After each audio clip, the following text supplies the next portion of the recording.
Seja muito bem-vindo ao Cantinho Teológico. Meu nome é Gustavo Luiz. Vamos falar sobre a escola bíblica dominical e, de uma forma específica, sobre o assunto do segundo trimestre de 2025, que é o cristianismo pioneiro, conforme a nossa convicção editora, que há 10 anos está editando o livro para as igrejas da Convenção Batista Brasileira. E a gente vai trabalhar desta vez o que a gente chama de introdução. Na página de número 7, introdução aos estudos da EBD, Cristianismo Pioneiro, o livro de Atos dos Apóstolos. A proposta do autor da introdução, que é outro, quando a gente fala sobre o autor da lição, são duas pessoas distintas, mas ele fala o seguinte, ele tem nome. É o pastor Alanar Romão Caldas. Ele é da região Nordeste, justamente. Pois bem, ele fala que nós vamos estudar, que nos trará lições extraordinárias a respeito desta tão magnífica instituição chamada Igreja. De fato, a Igreja é de Cristo Jesus, pertence a Deus e é uma instituição divina e existe para ser bênção na vida dos crentes em Jesus, porque nela nós podemos adorar ao Senhor, louvá-lo, podemos servir com os dons que recebemos da parte do Espírito Santo, podemos, enfim, evangelizar a partir da igreja local, realizar a obra de missões transculturais, entre outras coisas. E quando a gente fala sobre a igreja, tendo como pano de fundo o livro de Atos dos Apóstolos, o desafio é de manter-se simplesmente igreja em um mundo pós-moderno. E isto, por si só, já é um desafio e um critério distintivo da igreja verdadeira, da igreja de Cristo Jesus. Ah, como é que a igreja cristã tem que se portar em relação a doutrinas nos dias atuais? Da mesma forma como se deu no período da igreja chamada primitiva, porque a doutrina deve ser a mesma.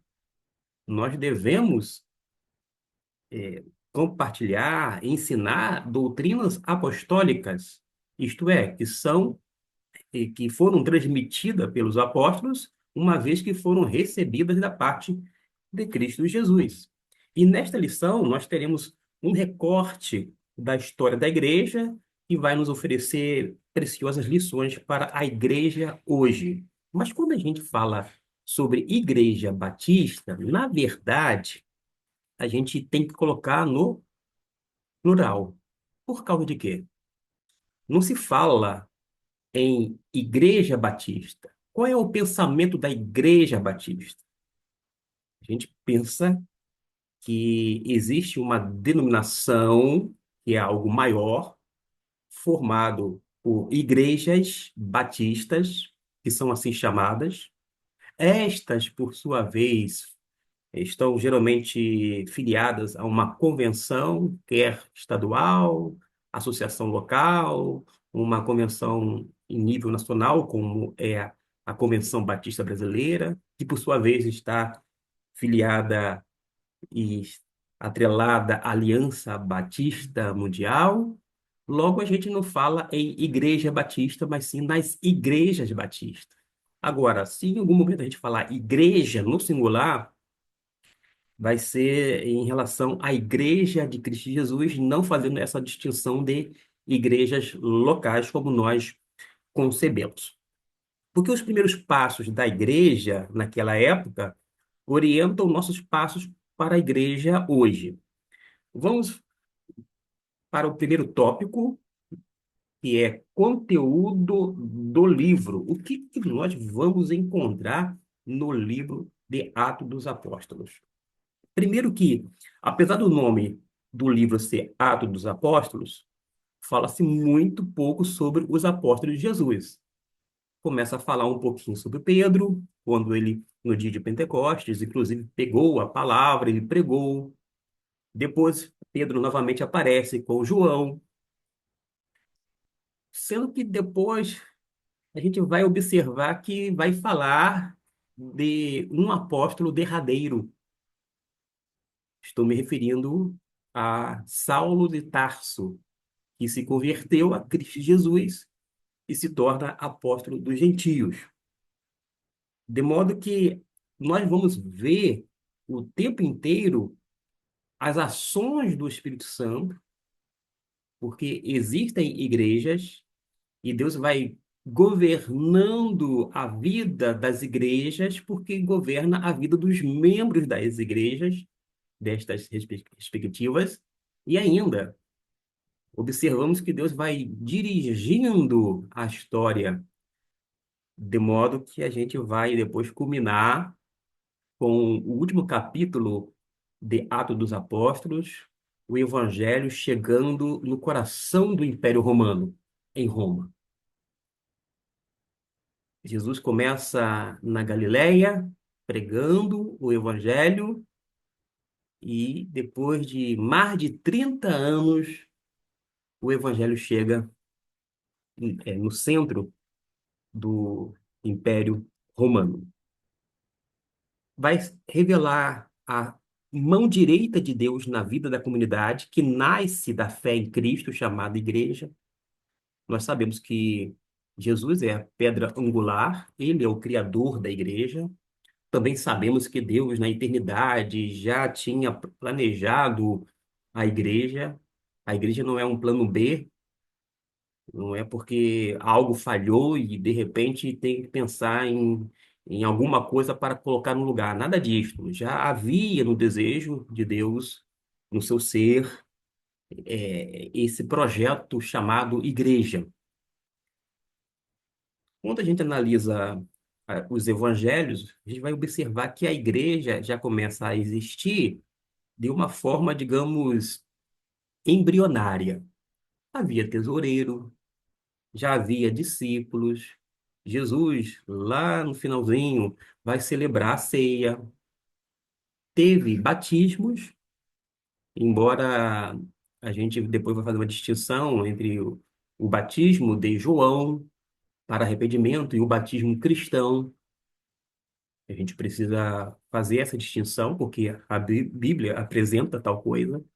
Não é o espaço agora para a apresentação dessa matéria, mas nós vamos depois trabalhar um pouco sobre isto, de modo que alguns estudiosos vão sugerir que este livro chamado Atos dos Apóstolos deveria ser chamado Atos do Espírito Santo, porque o tempo todo, o tempo inteiro a gente vê o Espírito Santo agindo, mas ele age não como uma força necessariamente, como uma influência, como uma pessoa santa e divina, porque o Espírito Santo vai trabalhando na mente das pessoas, vai tocando o espírito humano e transformando-o, vai produzindo Cristo, e usando as palavras do apóstolo Paulo, vai formando Cristo nos cristãos, e à medida que eles vão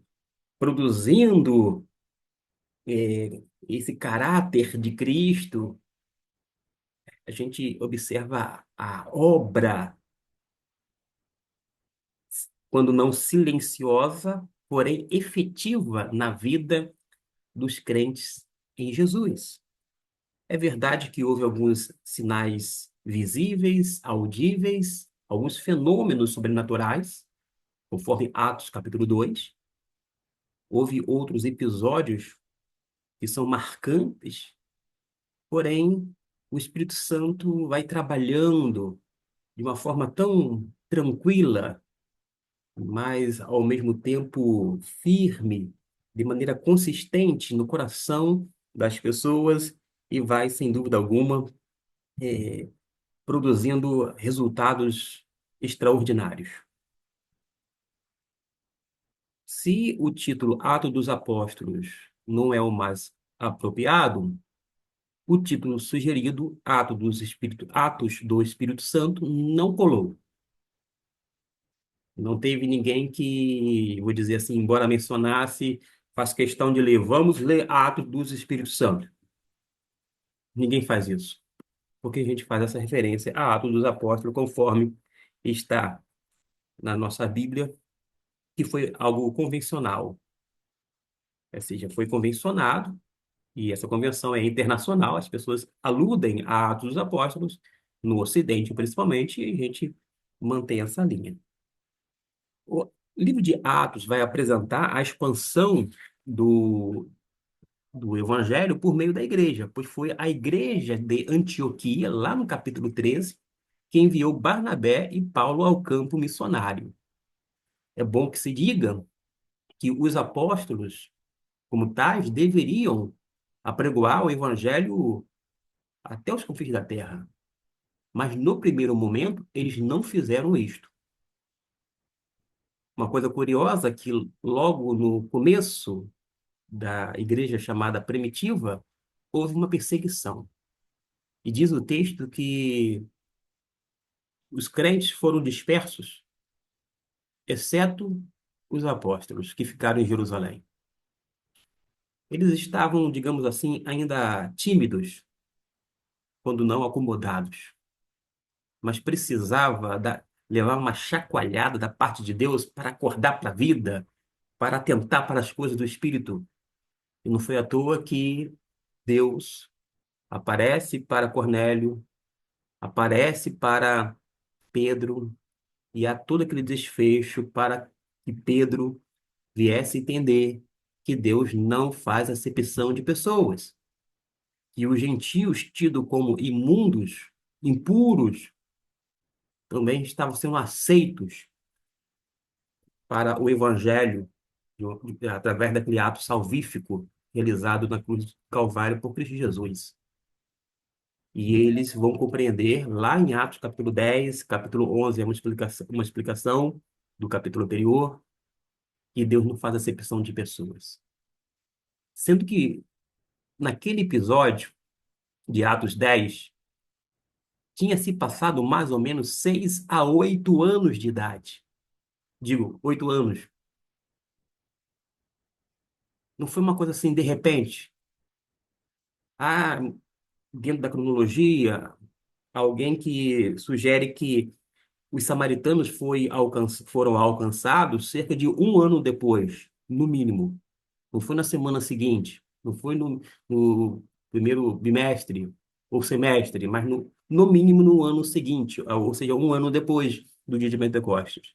Mas os gentios, lá no capítulo 10, eles foram alcançados lá por cerca, ou seja, aproximadamente 6 a 8 anos depois desse fato marcante na história da igreja, que é justamente o dia de Pentecostes, quando houve o derramamento do Espírito Santo sobre toda a carne, cumprindo-se assim a profecia de Joel, capítulo 2.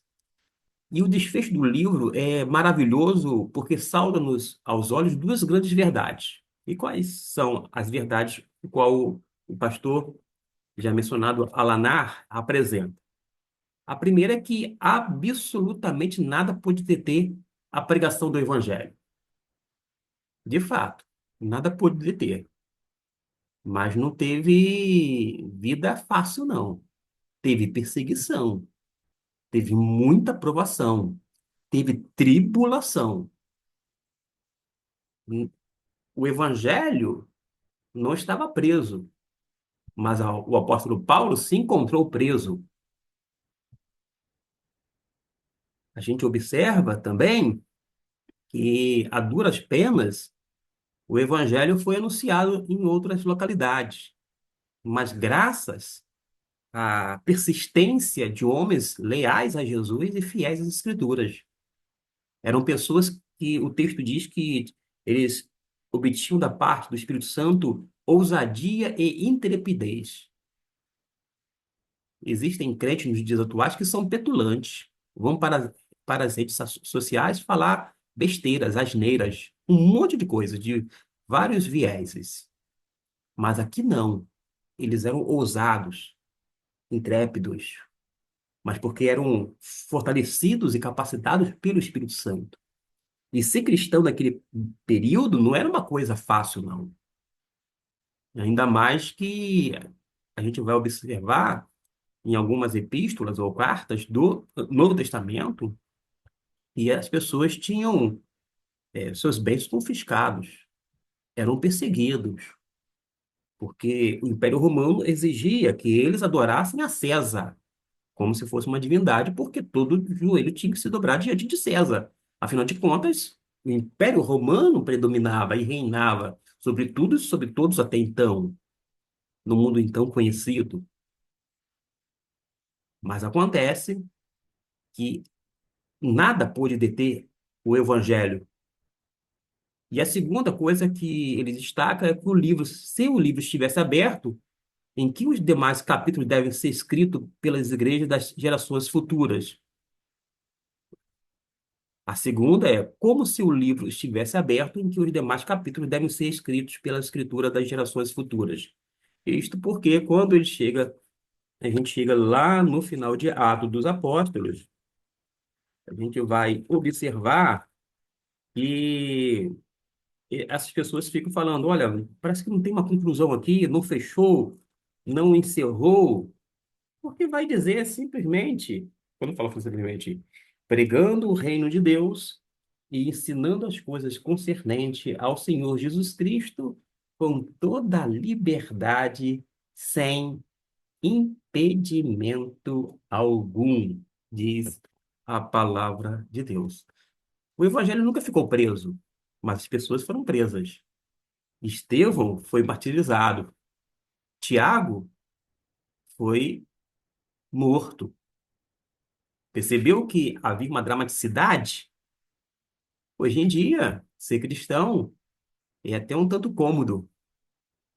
Todavia, Jesus diz lá em Mateus capítulo 5, quando ele fala sobre as bem-aventuranças, que as pessoas seriam perseguidas quando mentindo disserem todo mal contra as pessoas que eram cristãs por causa dele, por causa do nome dele, por causa de Jesus, não por causa de maus feitos da nossa parte. Um outro aspecto que eu quero destacar aqui é o autor e data do livro. A maioria dos eruditos atribui a autoria do livro ao mesmo autor do terceiro evangelho sinótico, que é o médico Lucas, afirmando também que este é um livro segundo, um segundo volume para o mesmo destinatário ao excelentíssimo Teófilo. É o que eu falei já aqui algumas vezes e eu mantenho esse posicionamento. Na verdade, nós temos o Evangelho de Lucas e o livro de Atos. Sabemos que o destinatário é a mesma pessoa, mas é uma só obra em dois volumes. Tomo um, tomo 2. Ou volume um, volume 2. É por aí. E a data mais provável para a composição, aqui estipulada, foi de 62 depois de Cristo. São datas aproximadas, e aqui está mencionando justamente sobre o ano da libertação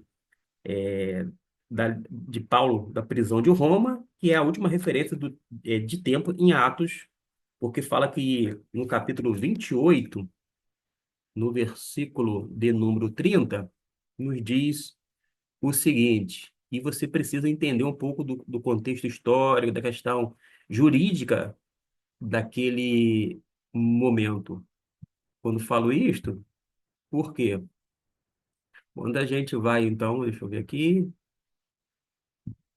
eu vou localizar capítulo 28, ok? Versículo de número 30. Travou aqui, mas eu vou sem o mouse mesmo para tentar. É porque diz o texto: e morou 2 anos inteiro na casa que alugara e recebia a todos os que o visitavam. E alguém pode indagar: como é que pode? O autor da revista está falando que Paulo foi solto, mas o texto não está dizendo. Para bom entendedor, pingo é letra.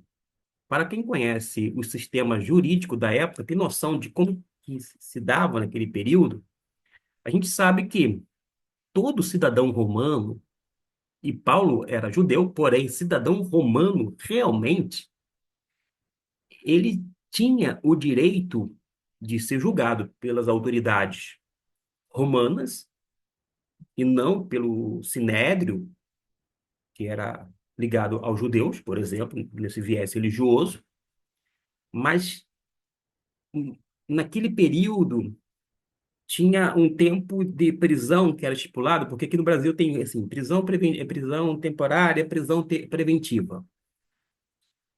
É um sistema atual, jurídico.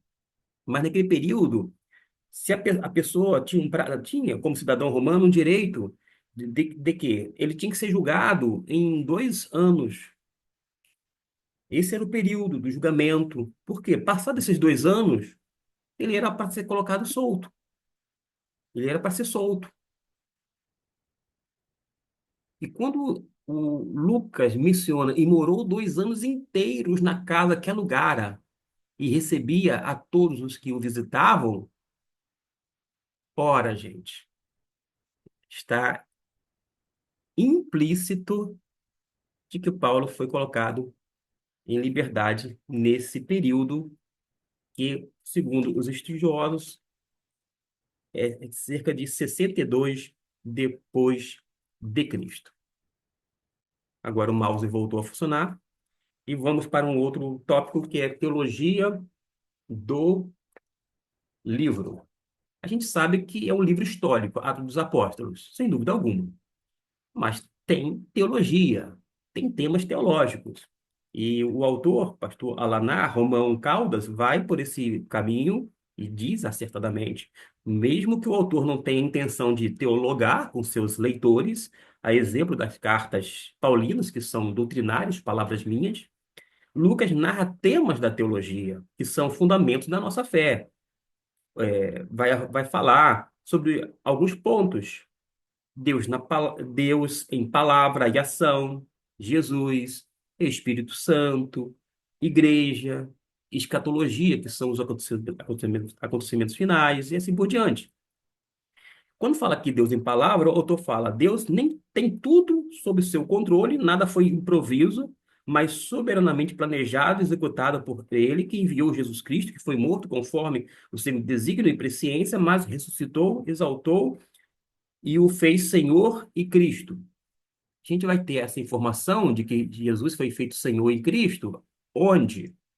No capítulo 2, versículo de número 32 até o 36. Vou fazer a leitura.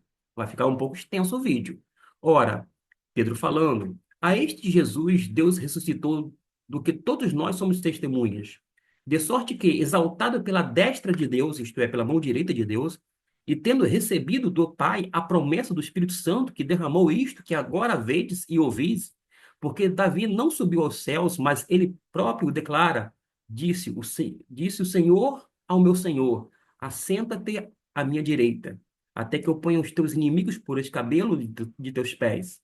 Saiba, pois, com toda certeza, toda a casa de Israel, que a esse mesmo Jesus, a quem vós crucificastes, Deus o fez Senhor e Cristo. Quando ele trabalha aqui a questão de, agora, sobre Jesus Cristo, ele vai mostrar, dentro da narrativa de Lucas, no livro de Atos dos Apóstolos, que Jesus é homem e Deus ao mesmo tempo. A história de Jesus não termina na cruz. O túmulo está vazio. Ele ressuscitou e está vivo e para sempre. Está, portanto, à destra de Deus. Em toda a narrativa de Atos, Jesus, sem dúvida alguma, é o personagem principal. Ele fala isto com base no mesmo capítulo 2, a partir do versículo de número 24, vou deixar aqui projetado, ao qual vai dizer essas coisas, o qual Deus ressuscitou, rompendo os grilhões da morte, pois não era possível que fosse retido por ela. A morte não tinha poder para reter Jesus. A morte não deteve Jesus, muito menos reteve-o. É, e vai até o versículo de número 36 e vai mostrar justamente isto. até aqui. Menciona o Espírito Santo. Quando fala sobre o Espírito Santo, o autor ele cita aqui a terceira pessoa da Trindade. Isso mesmo, terceira pessoa da Trindade. Esta é destacada em todas as partes do livro. Ele menciona capítulo 13, versículo 1 e 2. Quando a gente vai, por exemplo, para capítulo 13, versículo 1 e 2, o que que nos diz a palavra de Deus? Ora, na igreja em Antioquia havia profetas e mestres, a saber, Barnabé, Simão, chamado Níger, Lúcio de Cirene, Manaém, Colasso de Herodes, o Tretarca e Saulo. Enquanto eles ministravam perante o Senhor e jejuavam, disse o Espírito, dois pontos, separai-me a Barnabé e a Saulo para a obra a que os tenho chamado. Só uma curiosidade, pelo menos para alguns. A minha resposta pode não satisfazer todas as pessoas, mas eis aqui uma tentativa. Diz que o Espírito Santo falava, porque o Espírito Santo disse. Disse como? Como é que o Espírito Santo falou, por exemplo, aqui em Atos 13? Falou assim de forma audível? Barnabé, Saulo, estou chamando para a obra de Cristo, o Senhor. Vou dar um exemplo. Provavelmente não foi nesse naipe. Você vai me entender. Como o versículo, eu estou me atrelando, estou me agarrando ao versículo, ao texto e contexto, ao contexto chamado imediato. Quando diz que na igreja havia profetas e mestres, vale lembrar que o profeta, aqui está no plural, mas eu estou falando do profeta no singular. O profeta é o porta-voz de Deus.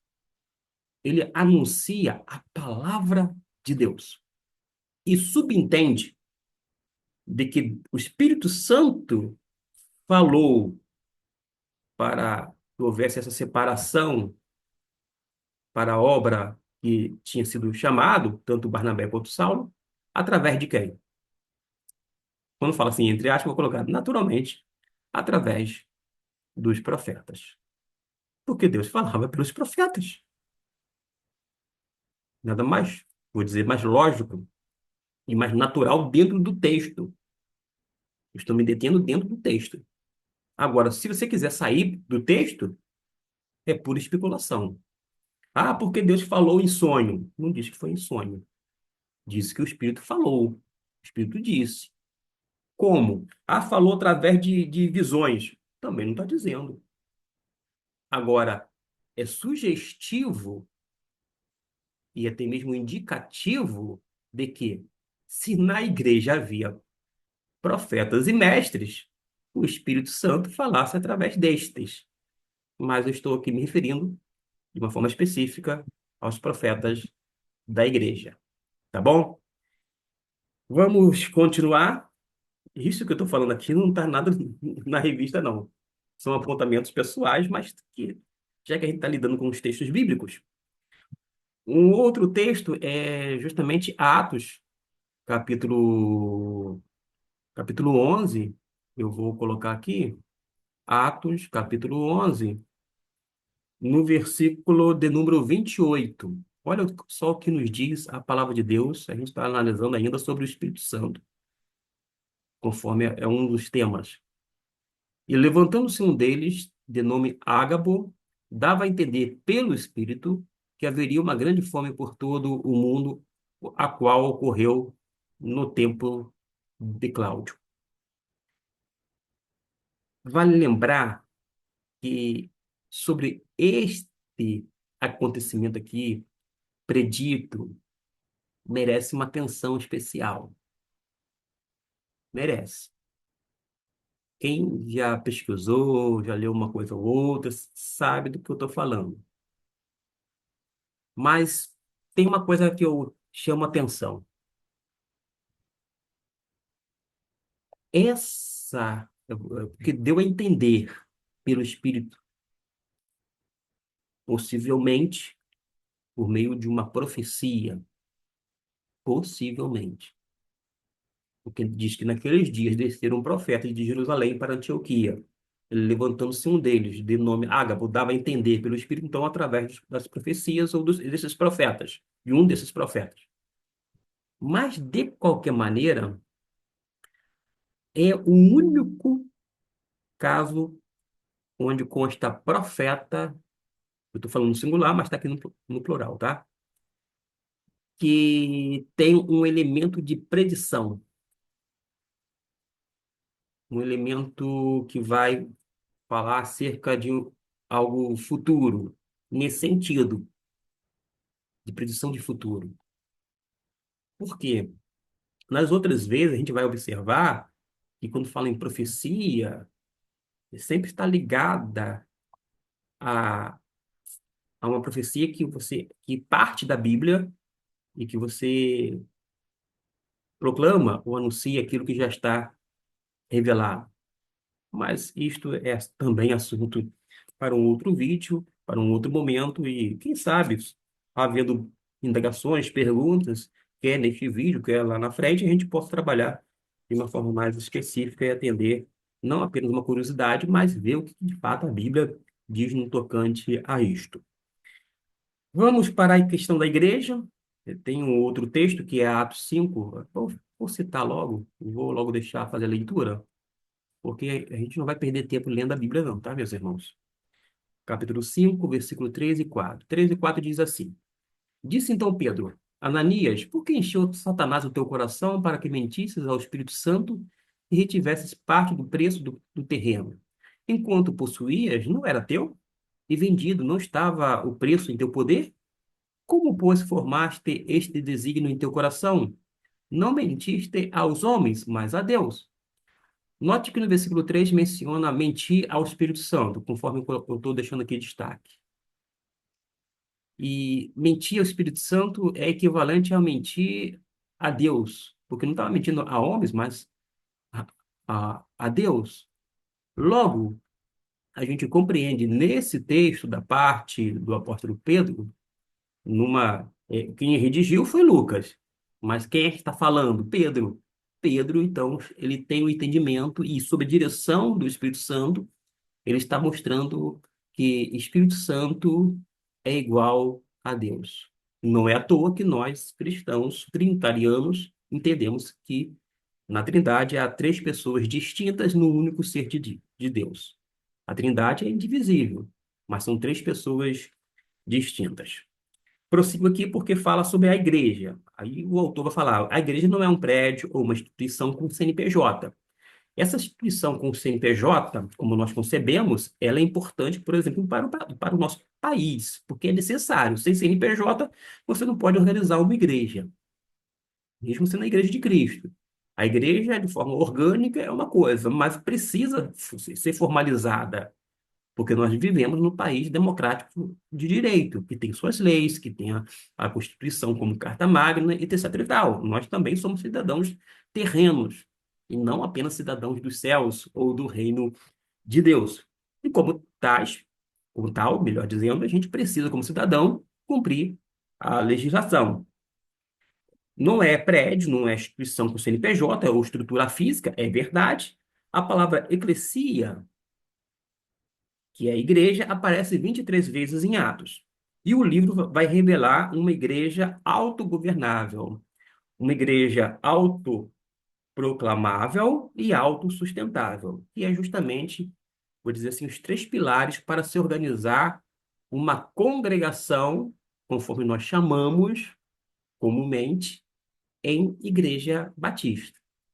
Se a congregação ela é autogovernável, autoproclamável e autossustentável, ela pode escolher o seu próprio pastor, tomar depois as suas medidas, né, decisões deliberativas e tal, como pessoa jurídica, com CNPJ e tudo, ter toda a documentação, o regimento, o estatuto, e por aí vai. Pode se filiar, como ela é uma ação voluntária, se filiar a uma associação local, por sua vez, convenção estadual, nacional, por tabela, vai estar debaixo desse guarda-chuva que é a Aliança Batista Mundial.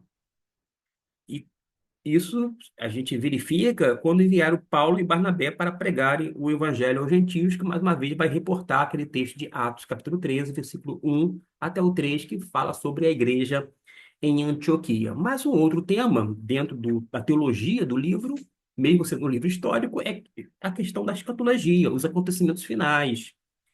Os pregadores, em seus sermões, apontam para um dia de juízo de restauração final, conforme a gente vê no capítulo 3, no versículo de número 21. Olha só o que nos diz Pedro. Pedro está pregando, e no versículo 21 ele vai falar: ao qual convém que o céu receba até os tempos da restauração de todas as coisas, das quais Deus falou pela boca dos seus santos profetas desde o princípio. E no capítulo de número 17, vou fazer a questão de ler, que é Bíblia Sagrada. O que importa realmente é a palavra de Deus, não são necessariamente as minhas palavras. Eu tenho essa certeza, essa convicção, tenho essa ciência. E no capítulo 17, no versículo de número 31, conforme está aqui referido em nossa revista, na página de número 8, da introdução dos estudos da IBD do segundo trimestre de 2025, vai dizer: porquanto determinou um dia em que com justiça há de julgar o mundo por meio do varão que para isso ordenou, e disso tem dado certeza a todos, ressuscitando dentre os mortos. Jesus veio para nos salvar, morreu na cruz do Calvário, mas agora, quando vier, ele vai julgar. É o que nos diz a palavra de Deus. E no começo do livro, logo após o introito, Lucas apresenta um diálogo ocorrido entre o Senhor e os seus. Isso é capítulo 1, versículo 7. Eu trabalhei isto, meus irmãos, na lição de número 1. Eu vou deixar depois tudo organizado, o link na descrição é, do vídeo, de cada vídeo, colocar os links relacionados. Introdução, a lição de número 1, material complementar, tanto para adultos quanto para professores, alguns termos, alguns assuntos que eu achar que são pertinentes, eu vou trabalhar a partir do texto grego e você vai poder degustar, no bom sentido, a língua grega que foi utilizada na composição do Novo Testamento.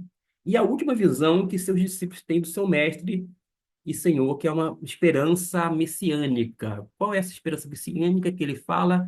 É no capítulo 1, no versículo de número 11. Vamos à leitura. Os quais lhe disseram: Varões galileus, por que ficais aí olhando para o céu? Esse Jesus que dentre vós foi elevado para o céu há de vir, assim como para o céu o visteis ir. Sobre a volta de Jesus, nós podemos compreender não apenas a partir deste versículo, mas de outros textos e muitos outros textos do Novo Testamento, que a volta de Jesus não será em secreto ou naquele segredo. Jesus vai voltar aqui, vir, como se diz no popular, num sapatinho de algodão, devagarzinho, silenciosamente, vai lá e leva alguns, deixa outros, e vai ser um Deus nos acuda aqui. Nada disso. Aprendamos com a Bíblia. E leiamos a Bíblia tendo vários textos dentro do seu próprio contexto, mas dentro, sobretudo, assim, considerando o ensino geral sobre a temática. Quando Jesus voltar, será uma volta pessoal, uma volta visível. Nós temos textos da Bíblia que fala que todo olho o verá. Não tem esse negócio de ficção científica, de livro, quando não filme, que fala um monte de coisa, mas que não encontra sustentação escriturística. A volta de Jesus, repito, será pessoal e visível. Assim como vistes, e ele voltará. Ou seja, todo olho o verá realmente, diz a palavra de Deus. Vamos falar agora sobre o propósito do livro. Primeiro, o propósito para a época. Para a época tem um claro destinatário. Quem é? Teófilo. Para o autor, o evangelho não pode ser restrito ao povo judeu, mas deve ser anunciado a todos.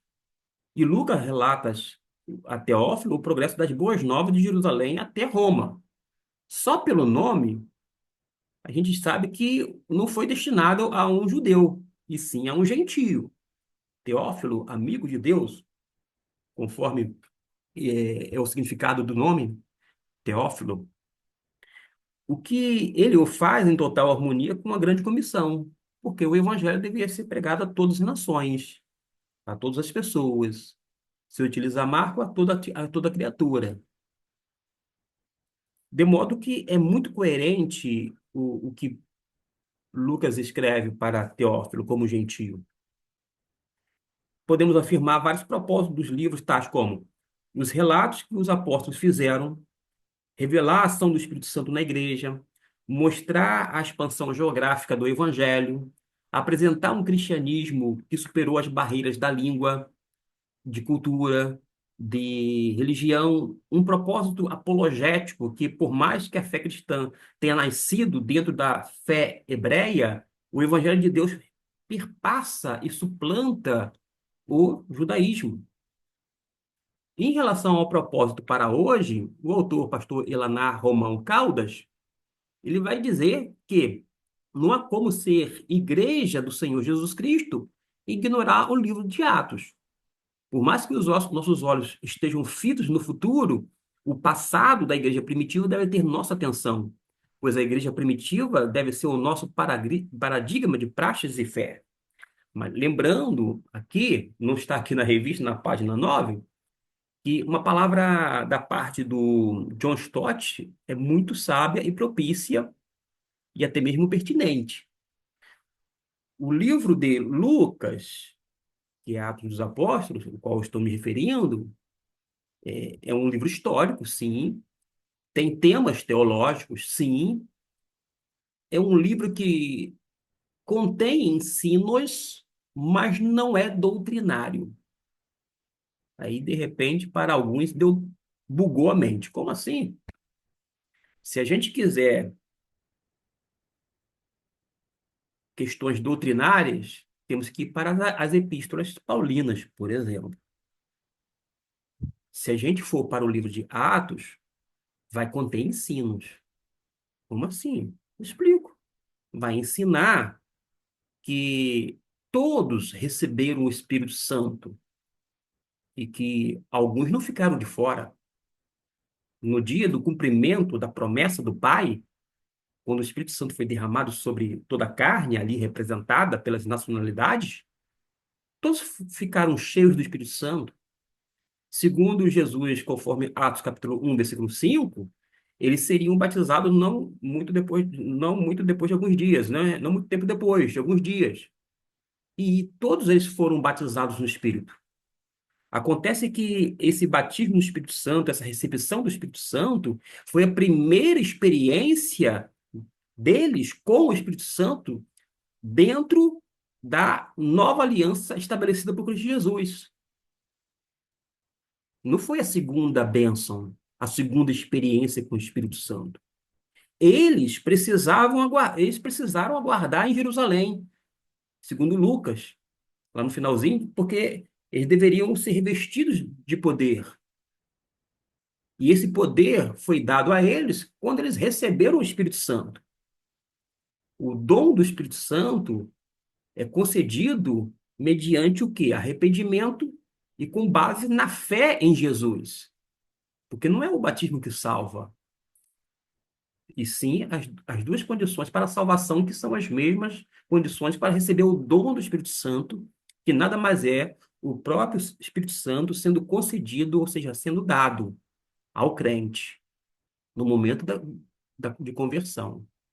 Quando a gente vai ver outros textos mais adiante, tem um lapso, e isso é explicado dentro do próprio texto. Os samaritanos receberam a palavra, foram batizados, mas tinha alguma coisa fora do lugar.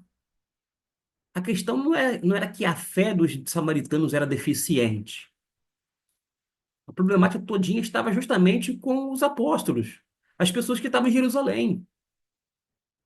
Eles não se davam conta da possibilidade ou viabilidade dos samaritanos serem salvos.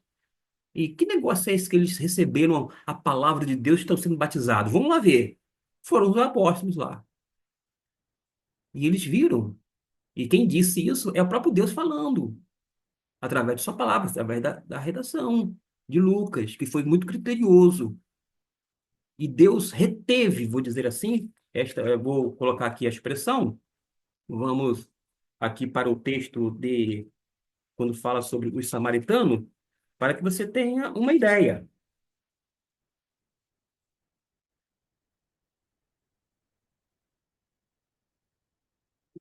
Capítulo 8, eu vou projetar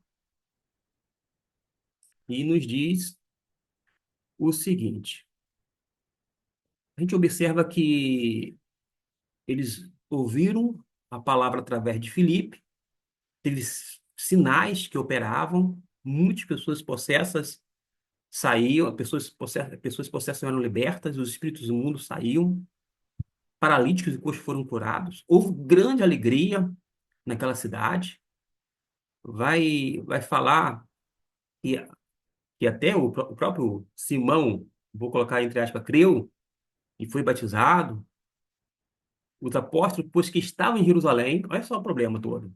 Não era com os samaritanos. Porque Deus reteve o dom do Espírito Santo, o próprio Espírito Santo. Por que Deus reteve? É a pergunta que você tem que fazer ao texto. E a gente vai ver, gente. Tinha se passado mais ou menos, mínimo, um ano depois do Pentecostes. Os apóstolos não saíram de Jerusalém e foram para Samaria pregar o evangelho. Mas eles não foram enviados por Jesus para todo mundo? Pregar o evangelho a todas as nações? Sim. Mas eles não arredaram o pé de Jerusalém. E os apóstolos, depois que estavam em Jerusalém, continuavam em Jerusalém depois de um ano, no mínimo, tendo ouvido que da Samaria havia recebido a palavra de Deus, enviaram dois apóstolos, Pedro e João. Tem alguma coisa errada aí, fora do lugar. Que negócio é esse?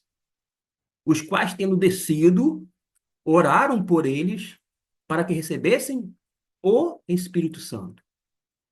Diz categoricamente que eles não tinham o Espírito Santo. Quem é que diz? O próprio texto. Porque sobre nenhum deles havia descido ainda. Por que ainda não tinha descido? Mas somente tinham sido batizados em nome do Senhor Jesus, até porque eles receberam a palavra com alegria, se submeteram ao rito batismal, tiveram a remissão dos pecados. Mas houve, meus irmãos, a necessidade dessa retenção da parte de Deus para que, através da instrumentalidade dos apóstolos que foram enviados, que estão aqui descritos, que Pedro e João, para que os apóstolos impusessem as mãos sobre eles e eles recebessem o Espírito Santo. E após a imposição de mãos dos apóstolos, eles recebem o Espírito Santo pela primeira vez. Esse lapso entre aquele momento da recepção da palavra e a recepção do Espírito não é por causa de uma fé deficiente, repito, dos samaritanos, mas por causa dos apóstolos. Tanto é que mudou completamente a postura, o pensar, o agir desses apóstolos que foram lá só para conferir. Vamos ver o que está acontecendo lá. Que negócio é esse? Vamos lá prestar depois um relatório, voltar lá para os demais apóstolos e vamos prestar um relatório para eles. Porque diz o texto o seguinte, porque eu vou ler, mas disse Pedro, aqui Pedro, e eles, pois, eles quem? João e Pedro, ou Pedro e João, apóstolos do Senhor, havendo testificado, eles testificaram, eles viram, e falar da palavra do Senhor, voltaram para Jerusalém. Da mesma maneira? Nananina não.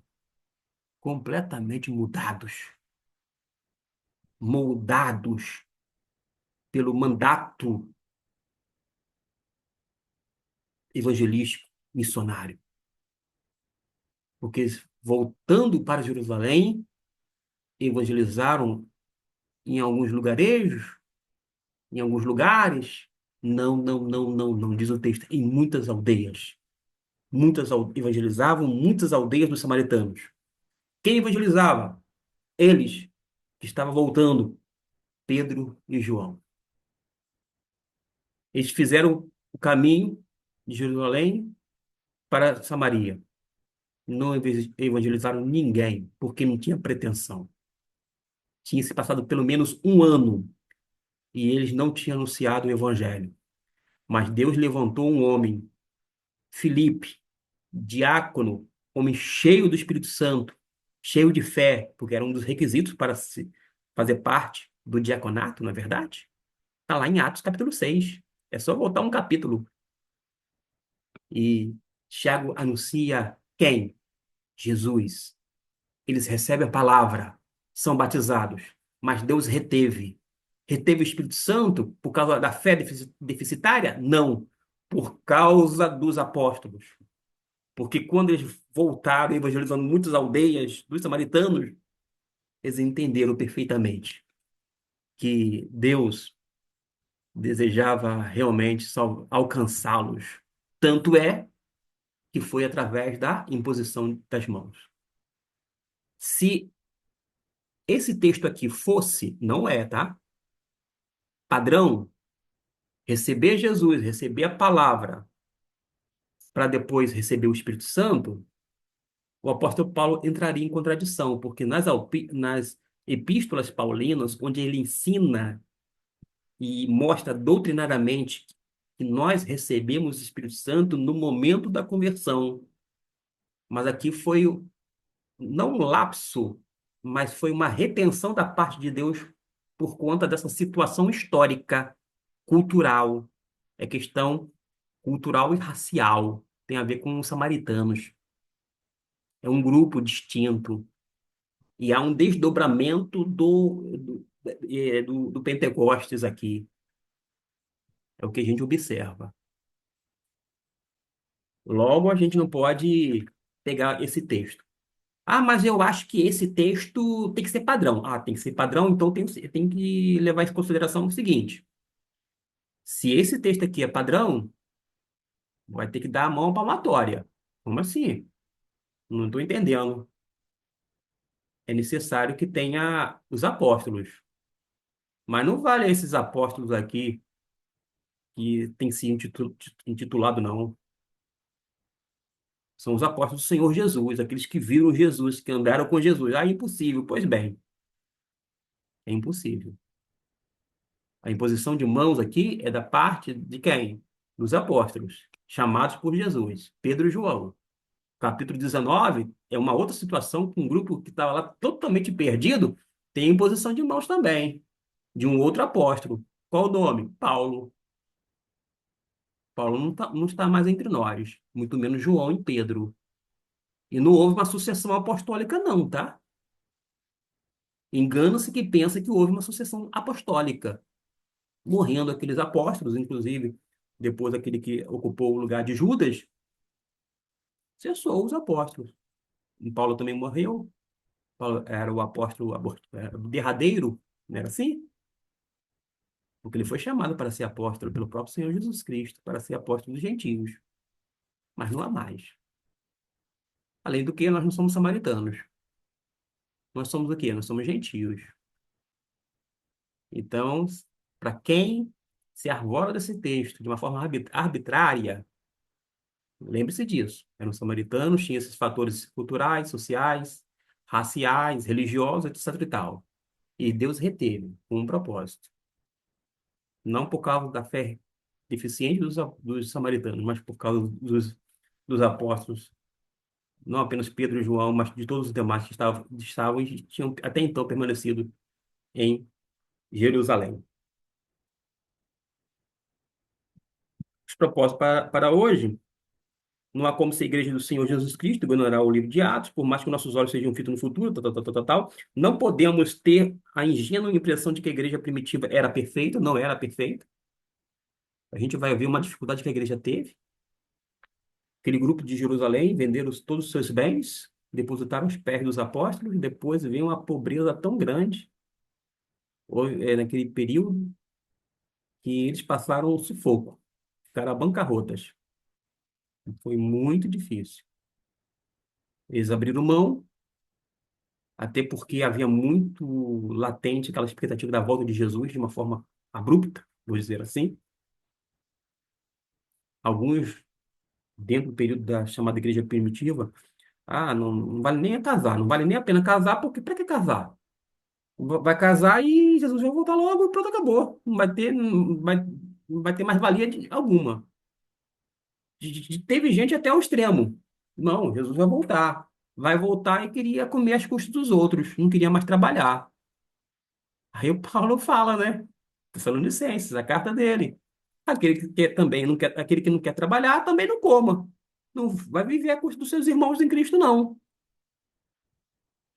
O próprio Paulo, quando ele fala na sua carta, são duas cartas da igreja de Tessalônica, ele inclui-se como uma das pessoas que iriam estar com Jesus na volta de Jesus.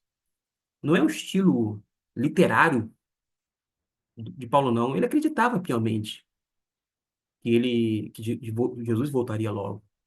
Não é uma impressão, não. É ele que disse. E muitas pessoas naquela época acreditavam. Jesus vai voltar logo. Aí chegou mais adiante, Pedro tem que dar uma resposta. As pessoas começam a indagar, e aí, vem ou não vem? Vai voltar ou não vai voltar? E Pedro bota as cartas na mesa e fala, olha, não tem nada de demora, não. Porque um dia para o Senhor como 1.000 anos e 1.000 anos como um dia. Você tem que viver como filho da luz. Pronto, acabou. A igreja não era perfeita e nela não havia problemas, mentiras, injustiça, divisões entre líderes e sectarismo. Não era perfeita. Havia essas coisas, né? Porém, nada que a igreja mesma não pudesse resolver. A maioria das igrejas provavelmente resolvia as questões, os conflitos relacionais existentes. Havia líderes para isso, né? Os pastores, ou bispos, ou presbíteros, que são três termos para o mesmo ofício pastoral, dentro do Novo Testamento. Com o passar do tempo, o bispo começou a dar um ar de pompa, né? Como se fosse um supervisor meramente das demais igrejas. Nada disso. Os bispos eram pessoas que apacentavam o rebanho de Deus, localmente falando.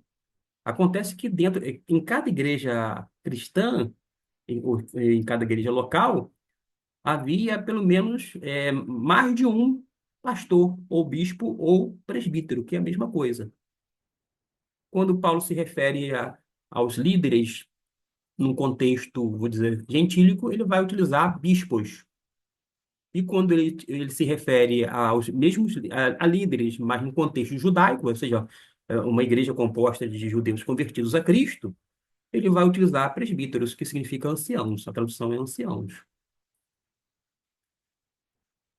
Mas a gente observa isso. Havia aquela que a gente chama pluralidade, de pastores.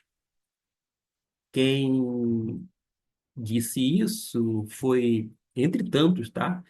Erickson Millardi, na introdução de Teologia Sistemática, da editora Vida Nova. No tempo do seminário, eu li, eu estudei, gravei e nunca mais esqueci. Claro que eu fui lá para os textos bíblicos, conferi, não é mesmo que é verdade, tal, tal, tal, conferi todos os textos. Já estou terminando, tá, irmãos? Não que esqueçamos que a igreja é constituída por pessoas e onde há pessoas existem dilemas, insatisfações, limitações e problemas a resolver. Ok. Tem problema a resolver, tal, tal, tal, tal, tal, tal, mas teve uma igreja, pelo menos, que não estava resolvendo, não. Estava levando algumas situações para quem? Para os tribunais. Que coisa feia, né? Não apenas para a igreja em Corinto, mas para as igrejas dos dias atuais. que acionam a justiça para que magistrados resolvam as suas próprias causas. Paulo hoje diria assim: não tem gente sábia, conselheiros nas suas igrejas para que pudessem resolver essas questões? E a conclusão é a seguinte: a definição clara de nossa identidade nos proporciona proposições inabaláveis. A igreja não cumprirá seu papel hoje se afastando dos fundamentos e princípios lançados pelos primeiros cristãos de outrora. A eficácia da missão da igreja nasce de suas convicções referendadas pelas escrituras sagradas e história da igreja primitiva. É importante conhecer a história da igreja cristã. Quem não conhece a história da sua denominação, do cristianismo, deixa muito a desejar. Muitas coisas poderiam ser evitadas numa referência a erros, quando não grosseiros, se conhecesse um pouquinho da história, para que não cometesse os mesmos erros, os erros não fossem repetidos. Uma igreja que ora foi perseguida, depois passou em determinado momento, não da Bíblia, tá? Naquele período da Bíblia, posterior, dentro da história cristã, passou em alguns momentos, não toda ela também, tá, meus irmãos? É coisas pontuais, né? Genérica. Passou até perseguir outros cristãos, inclusive, não apenas. E às vezes você se depara com igrejas que perseguem minorias. Mas quando a igreja evangélica brasileira, quando veio as missões de presbiterianos, metodistas, congregacionais, batistas, luteranos, etc. e tal, no Brasil, quando era minoria, aí pedia ajuda de Deus. Aí depois que uma igreja fica pujante, hercúlea, vai crescendo, crescendo, crescendo, não pode perseguir as minorias, não. Tem que pregar o evangelho de Jesus.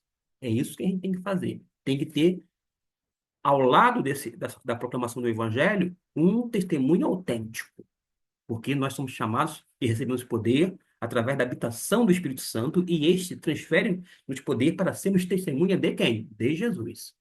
Sejamos, pois, testemunhas de Cristo Jesus. Eu disse que eu estou terminando aqui, mas eu estou olhando, é porque tem outros compromissos daqui a pouquinho a serem assumidos. E finalizo, de fato, mudam-se os cenários, os atores e as épocas, mas as questões são as mesmas, e nos debruçamos para estudar os cristãos pioneiros. Se torna mais que uma questão de conhecimento cognitivo, mas de saúde doutrinária da igreja de hoje. Nesses dias, eu ouvi um colega, porque era pastor, e eu sou pastor batista, um pastor batista que, dentro da minha denominação, não vou dizer associação, nem outros detalhes, mas ele falava: vou celebrar a Santa Ceia na outra igreja batista. E eu pensando lá com os meus botões, que negócio é esse? Geralmente, pode ter exceções, as pessoas que cunham Santa Ceia dá aquela ideia de sacramento, quando não um recebimento de graça. Tanto é verdade que, pela observação, nós vemos que eles levam a ceia para os doentes, quer estejam nos hospitais, em outros locais, nas suas casas, porque fazendo uso daqueles elementos da ceia, o pão e o cálice de vinho, de uva, suco de uva, que a gente bebe suco de uva aqui, tá? Na igreja. Não o vinho necessariamente. Mas é levado para a pessoa, como assim, é, ser grandemente abençoada. Claro que não estou falando que ela não vai ser abençoada. Ela já é abençoada nas regiões celestiais em Cristo Jesus. Ela está em Cristo Jesus, mas não são os elementos. Por quê? Quando você vai para a Bíblia Sagrada, a ceia não diz Santa Ceia. Eu poderia ficar sentado aqui um tempão esperando você me mostrar na Bíblia assim, Santa Ceia. Não tem isso, essa expressão. Ah, mas a ceia não é santa? Não, não mude de caso. O que a Bíblia fala sobre ceia, por exemplo, é que é um memorial. Como assim? Não é sacramento, não? Não confere bênção, não? Eu não sou agraciado, ou seja, não sai virtude daqueles elementos? Não, é um memorial. Fazer isto em memória de mim. É símbolo de uma realidade. Há uma importância significativa. Não é um apêndice, mas ainda assim é um memorial, não um sacramento ou algo desse gênero ou desse naipe. Mas a gente vê um monte de coisas. As pessoas falando e enfatizando coisas que não são bíblicas. Por isso que no final da revista fala que o que está em xeque, na verdade, é esse corpo doutrinário. E com relação às doutrinas essenciais, basilares do cristianismo, nós não podemos abrir mão. Tem um grupo no meandro evangélico que é chamado de unicista, que não crê na Trindade. Deus Pai, Filho e Espírito Santo. Não crê no Deus triuno. E agora? Vou franquear ceia, caso ele venha na igreja, para uma pessoa que não crê na Trindade? Eu vou manter um relacionamento fraterno com pessoas que negam pontos essenciais do cristianismo? Paulo nos orienta com relação a isto. A gente não tem que atacar ninguém, meus irmãos, mas a gente tem que mostrar o que é certo para que as pessoas possam ter uma noção daquilo que é certo e verificar e entender. Pensando bem, à luz do que é dito e que é devidamente interpretado na Bíblia, aquilo que está sendo dito ali não faz sentido. Esse negócio, essa barganha de um toma lá da cá, para eu ser curado, eu tenho que dar uma oferta que deixa de ser oferta porque já tem um valor estipulado, tem que dar R$ 1.000. O que é isso?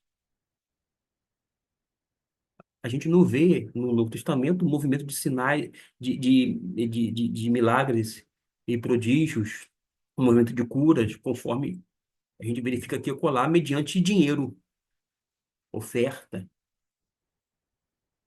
A gente não vê. Por isso que eu gosto bastante da Bíblia. Por isso que eu preciso, sempre que possível, separar tempo para falar e explicar a Bíblia Sagrada. Que Deus abençoe. Uma baita introdução. Intencionei fazer algo pequeno, mas como estou agora há pouco, eu cheguei em casa, aguardando a minha filha chegar da universidade, meu filho já está aí em casa, eu tendo um tempo, eu falei, eu vou fazer, acabei me empolgando, mas eu faço com prazer. Eu faço com prazer porque a gente está lidando com a palavra de Deus. Deus abençoe e até o nosso próximo vídeo, sempre aludido a essa temática. O cristianismo pioneiro da convicção editora.